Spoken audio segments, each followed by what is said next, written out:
Hey everyone, Eric Grenier here, and welcome to the 71st episode of the Writ Podcast. The country is in the midst of changing its electoral map, and there's a pretty important process and commissions across the country that are looking at our map and making changes that will be implemented before the next election.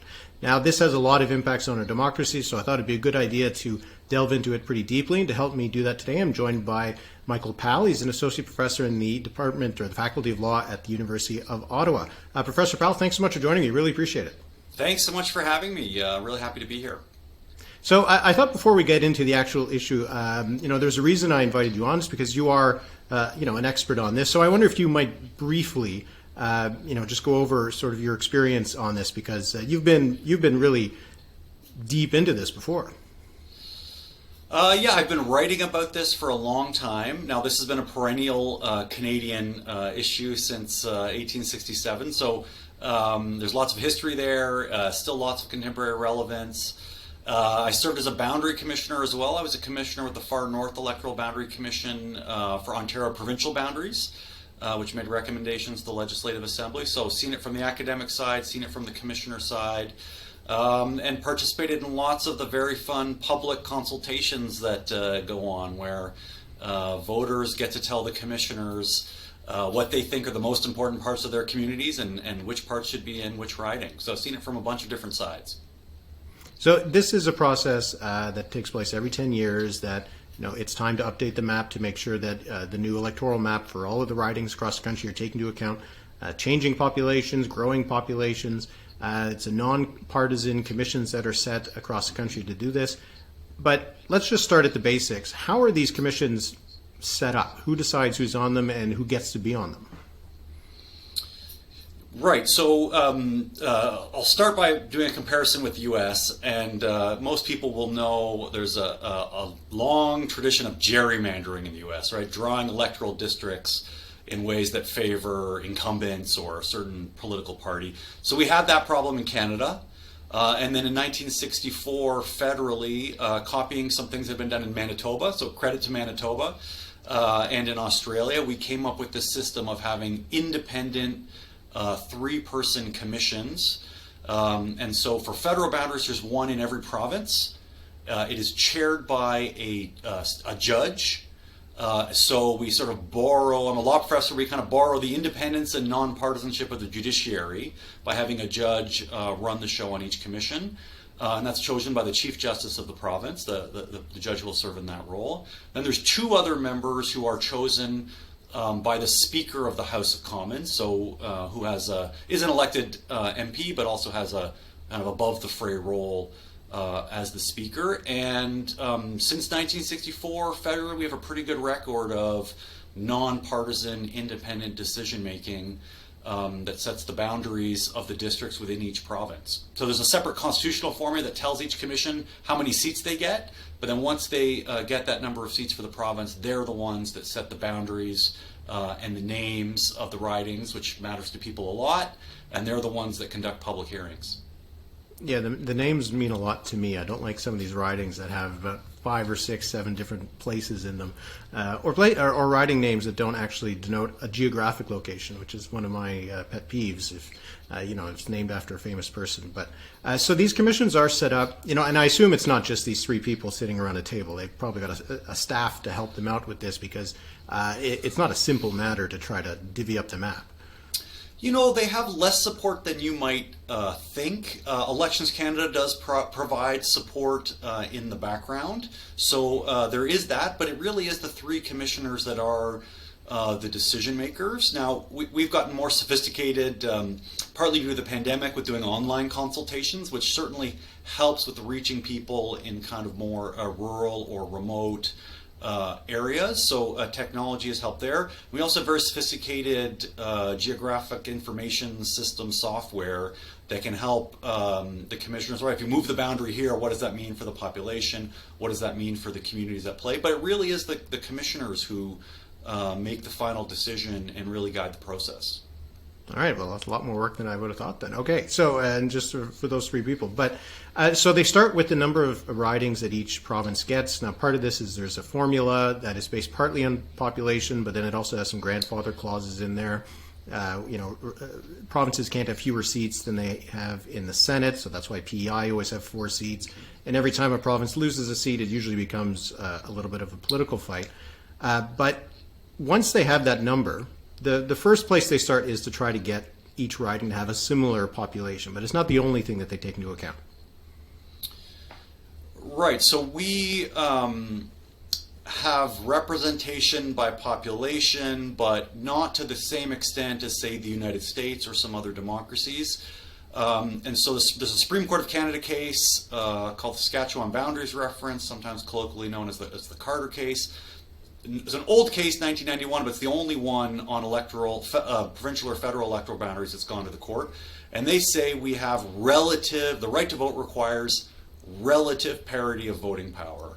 That means the commissions have to start with population in mind. And the statute they follow says that. The Electoral Boundaries Readjustment Act makes them look at population as the number one criteria. But then it can deviate from representation by population for a bunch of reasons, including geography, including community identity, or community of interest is the term we often use, which can represent a whole host of demographic or other identities, community history as well. Sometimes they take into account telecommunication. So there are a whole bunch of factors that are taken into account and go into the mix. Population's the number one factor because the right to vote means every riding should have about the same population. I've often argued the commissions are allowed to deviate too much from representation by population in urban areas and suburban areas at least, but they have some leeway, and they have kind of a laundry list of things to take into account. So they have a lot of discretion in their decision making.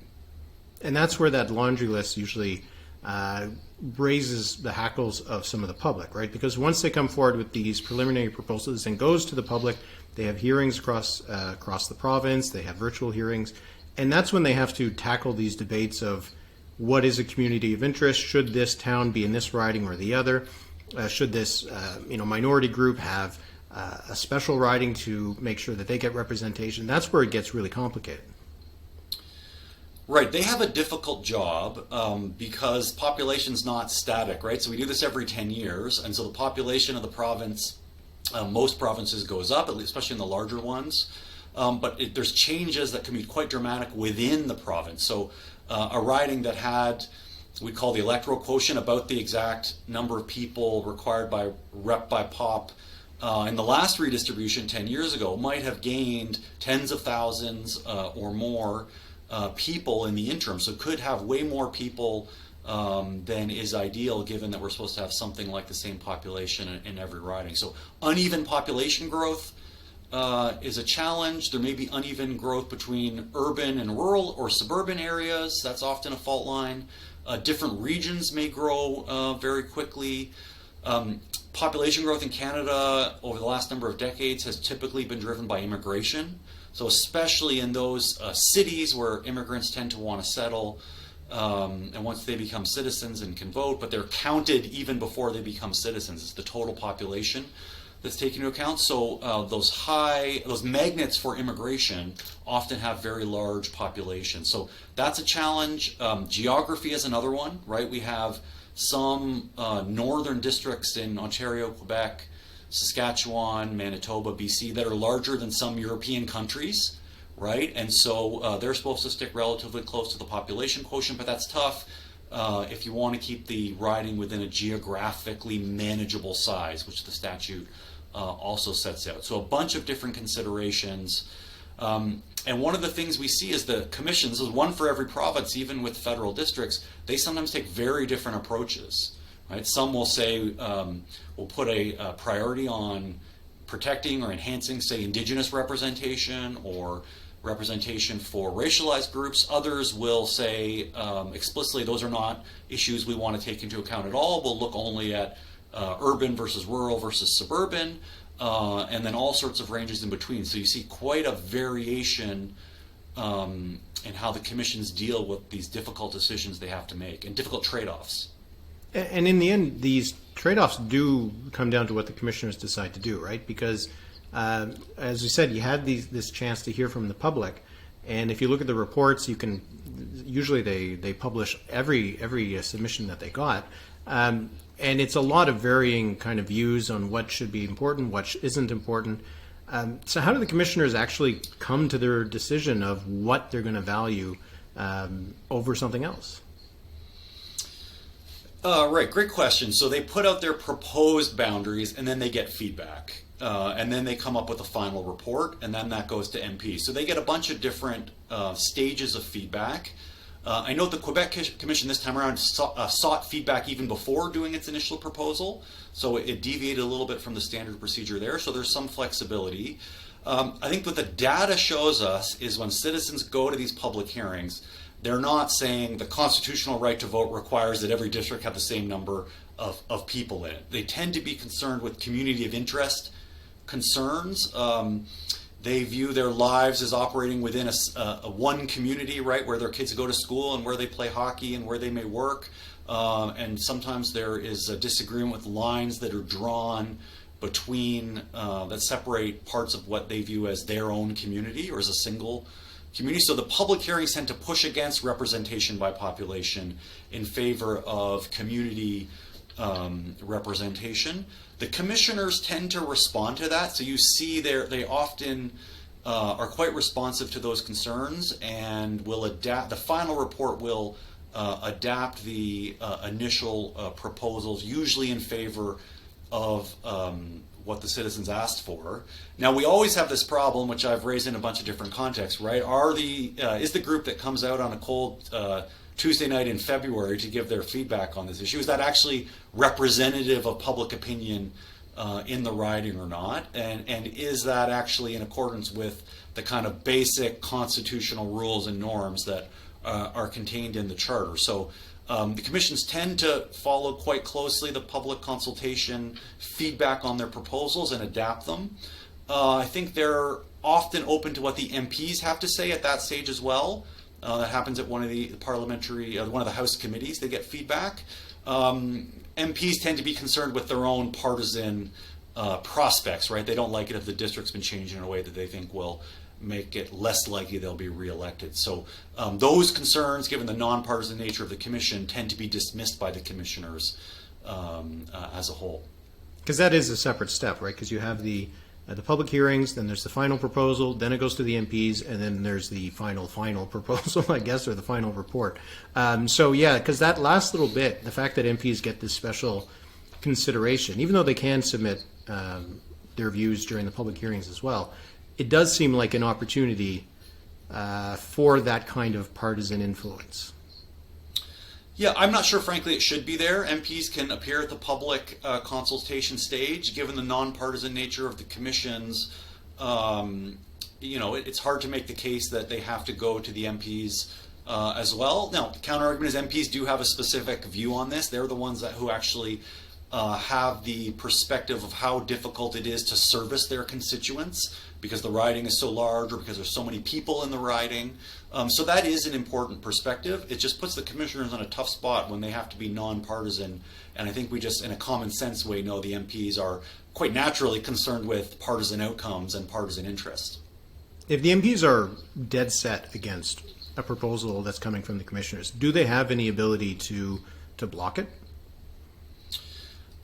Interesting question. So ultimately, if the commissions want to reject the MP's feedback and do their own thing, the representation order is made by Elections Canada, does not have to be approved by the House. So that's an innovation to stop interference by the House of Commons for partisan reasons.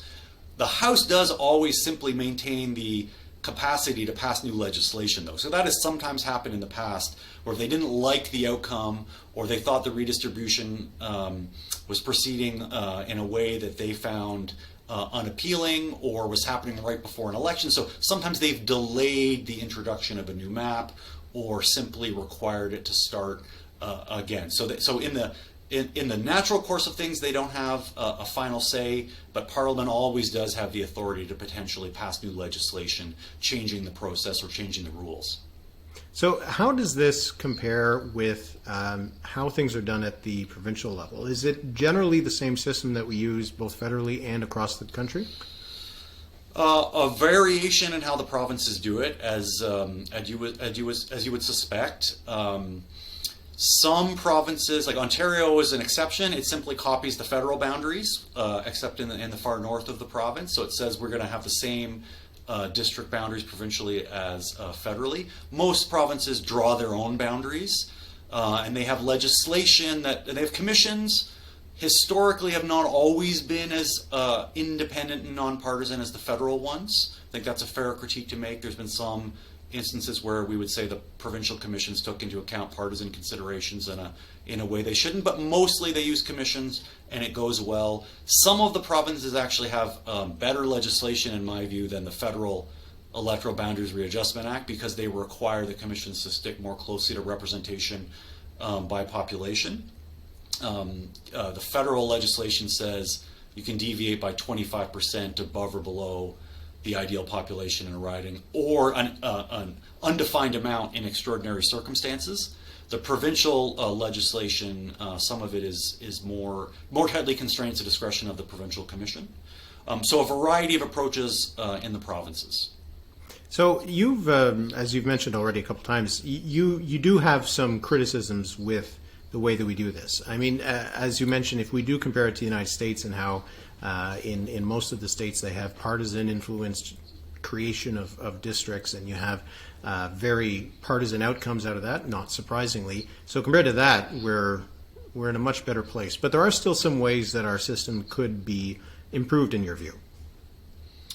Absolutely. So, the big accomplishment of the system, introduced in 1964 and then copied by some of the provinces, to have these nonpartisan commissions, that's been a success. Gerrymandering of the kind seen in the United States has been eliminated. So that's the big success story. The legislation, I think, still gives too much leeway to deviate from representation by population. I think for the absolutely appropriate view that, given Canada's geography, some of the northern remote rural districts can't possibly have enough people and stay of manageable geographic size. So I think the preferable approach is to acknowledge that's the case in a certain number of ridings, list them, the ones in northern Ontario, for example, or northern Quebec, Manitoba, Saskatchewan, BC, and so on. Labrador being a good example as well. Labrador being another good example, right? It's just simply not practical to have a district that crosses the water from Labrador to mainland to Newfoundland.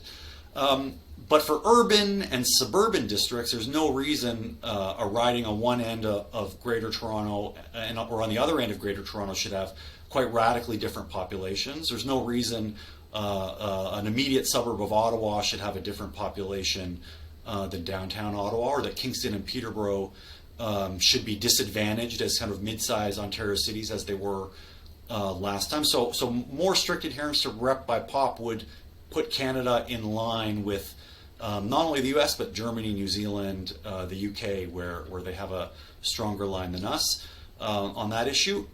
It's also the case that the legislation is kind of drafted in a vague way to give a lot of discretion to the commission. So what the rules the New Brunswick Commission takes from the legislation that tells them what they can and can't do end up being in practice sometimes very different from what the Alberta Commission thinks it can do, even though they're both drawing federal districts under the Charter and under the same federal legislation. So I think the Electoral Boundaries Readjustment Act needs an update. So that is, in terms of rep by pop and in terms of the criteria that the commissions can take into account. There's also perpetual updating of the formula that assigns the number of seats to each province. So it was changed recently by Parliament to keep Quebec at 78 seats. So that's a topic that keeps on coming up as well, how we ideally design the formula. Probably we need to increase the size of the House a little more every 10 years. So it should go up by a higher amount in order to keep pace with population growth. But we've sort of got a trade-off where it goes up by a little bit, but not enough to really affect rep by pop. So I think we'll have 343 MPs after this redistribution instead of 338. It should probably be a little bit higher than that to make sure some of the provinces aren't underrepresented. I ran the numbers just yesterday just for fun. If we used PEI as our base, because the 4 seats for PEI, they have, with the exception of the territories, they have the smallest populations within their ridings. if we use them as our base, the House would have to have about 900 or so MPs, right? So it does show the disparities there. And you also have Saskatchewan and Manitoba have a bit more seats than they should have based on the population that they have, and so it does raise those questions of that fairness. But one of the points that you've made is that it is the diversity of outcomes in each of these provinces that is the biggest issue, right? You brought up some examples from the last redistribution. In Saskatchewan, they used to have these urban-rural ridings rather than actual urban ridings, and this was something that was in Saskatchewan, but it's not as elsewhere. Ontario was, for some reason, putting a lot of emphasis on municipal boundaries, which is not part of the rules that they're supposed to follow. And I was just looking at some of the reports that have been coming out from this year. Nova Scotia, on their final one, they actually listened to a lot of the public feedback and changed their initial proposal pretty significantly. Cape Breton, in other parts of Nova Scotia, they went back on some of the decisions. In one case in Cape Breton, completely redrew the ridings based on that public feedback. But then New Brunswick just came out and they more or less rejected everybody's feedback except for some tiny little things. So it does mean that we have really 10 different ways of drawing up the map based on some vague and ill-defined parameters. Right. So I absolutely agree with that. The good thing about having one commission for every province, and often then the three commissioners come from different parts of the province, you have local knowledge and you have some diversity of knowledge. So that is absolutely important. So I wouldn't want to lose that, but it doesn't make any sense to me that some commissions will say we don't want any district to have more than 5% above or 5% below the population average. And others say 10%, and others say we've got 25% in the statute, so we're going to use that however we see fit. Doesn't make sense to me that some commissions say minority linguistic communities, part of the Canadian story is fair representation for minority linguistic communities, so we will focus on ensuring that. Whereas other commissions simply reject that entirely, right? They reject any qualifier on identity or citizenship other than if you live in an urban or rural area, right? So we want local knowledge, but I think we've gone too far in the variation among the commissions in how they approach what are kind of basic legal standards. So, I'm a law professor. Maybe if you've got a hammer, everything looks like a nail. But one thing the U.S. has is too much litigation about boundaries, right? By the time they're resolving their litigation, new boundaries have already been drawn. They've already changed the map. It takes so long, and there's so many disputes in the courts. Canada, we have too little. So we actually have very few cases disputing electoral boundaries and litigating what community of interest means, what representation by population means, what happens when a commission makes a trade-off. And so we need some more clarity on that. It'd be ideal if Parliament would make some movement to changing the legislation. But we have, short of that, what we have is a lot of variation among the commissions, as you said, which I think is tough to sustain or support given the common right to vote across the country under the Charter and the common federal statute that is supposed to apply to all the commissions. The fact that there hasn't been much litigation, and in rare cases, it's you don't have a public outcry about some of these changes. Does it suggest that either people aren't really that interested, and in the end, they vote for whatever and they don't really care, or that the differences don't matter that much? We just don't have a legal culture of it. It's not the kind of issue that's top of mind for a lot of the public interest organizations that bring these cases. It's also very expensive. So as an individual citizen, you may be outraged, but it's tough to pay to have it go all the way through the courts. The parties haven't litigated it that often, which is interesting. So why they have not seen it as within their interest to do that. I think partly it's because, if you're elected to the House, you were elected under the previous map, so you probably like the previous map, right? So unless there's radical changes in the map, you're happy with things. And some of the energy simply goes to changing the representation formula that's in the Constitution about how many seats each province gets. That sometimes papers over some of the short-term disputes. If a province is about to lose seats, which then does generate some outrage, the formula tends to get changed very quickly so that it stays at least at the level it had, or sometimes even gain some seats. So that's another outlet for some of these critiques and some of the energy around the fairness of the electoral boundaries. And as you said, the incentives, it's the same way, one of the same reasons why electoral reform has been hard to get off the ground. Once the system has worked for you, there's not a lot of incentive for it to be changed if you're the one making the decisions. Right, and I think, having appeared in front of a lot of House committees when they're considering matters around electoral boundaries or changing the legislation, those considerations are top of mind, right? The political and the partisan ones. So there's no way around that. So we'll just finish on this then. Is there any prospect for this system changing, or do you suspect that it's probably going to stay the same way for a while? I think there is. There is the possibility of reform.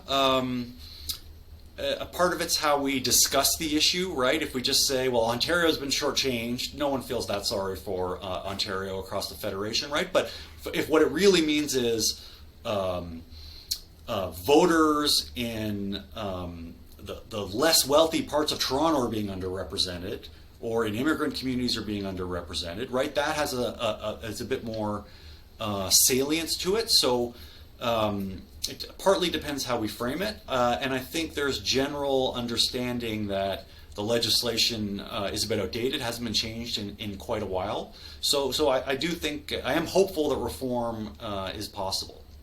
Well, I guess we'll see. One of the changes in the Ontario one that's been suggested is removing a riding from Toronto, which, because the provincial map is the same and the municipal map in Toronto, will have some knockoff effects. So there could be something that stirs something up. Absolutely, and in the case of Toronto, Toronto gained in population across the 10 years between redistributions. Just some other parts of the province gained a little bit more, but Toronto had also been underrepresented for quite a long time before that. So it's difficult, I think, for some of the citizens and elected representatives in Toronto that the region lost a seat. Well, we get a chance to nerd out about this every 10 years, so that's the fun part. We could do it more often, but it's only for 10 years. But I do appreciate, Michael, that you came on to explain this a little bit to us and go over some of the ways that it could be better, but we're not so bad either, right? My pleasure. Thanks for having me. And the commission will come out with their final reports in the next couple of months, so lots of interesting things there, I'm sure. All right, thank you. Thank you. Take care.